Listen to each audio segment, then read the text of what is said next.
prevent that from happening. So that's going to go ahead and get some deterrence there. But as that happens, you see the Rams run over to B and get their first tick of progress with Colorblind finding a nice three-peat. Yeah, and I mean, honestly, if you just look up at the two circles, which are the objectives at the top of your scoreboard, one is going to be completed, and the other one is 2/3 completed, and there's still a minute 50 remaining on the board. He saw Gecko run through the back. Did he share that information? Maybe, but he was looking there, ready to go, but Tech is gonna, compensate for his teammates' failures with the slaying. Gets a 4-piece right there.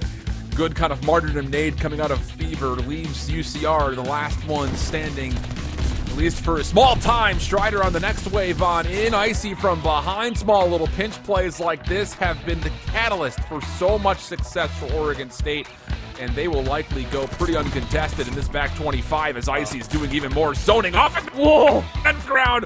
It's a triple for Icy, 6 in a row, and Oregon State. Fortunate team kill will cut down Pain, but Cardiac is still going to be able to survive. Around the right side, Sinjet pulls out the MP40. He's able to find one on the Lonely. Thor will now be the second one to funnel on in through the door. Why not give him all 3 and then have Cardiac pick up the last 4? That's 2:15 now to 2:03. Michigan State with the lead. They can't win off of this hard point. It'll be a rotation back for our third set of rotations. Sinjet has been the X-Factor player for Michigan State this entire series now. On 6, has full streaks as we go back over to P1. Going to call that in immediately, knowing that they don't have the rotation. What a heads-up play from the player that has been leading for the squad the entire night. Now just within 15 seconds, Michigan State can close this out and take the series in a 3-1 fashion. They have turned it up to 11 here in this map number 4. That kill could have very well did it. Streak over the top, gonna cut players off of spawn. Sinjet's gonna be able to find 2. Shane Thor, the last hope, the last bloodline for Cornell to stay alive. Mikey will find the last 2 kills. Michigan State will survive in map number 4. It's traded out, now it's Thor in a 1 versus 2. You should know where those last 2 players are. That would be a free play today.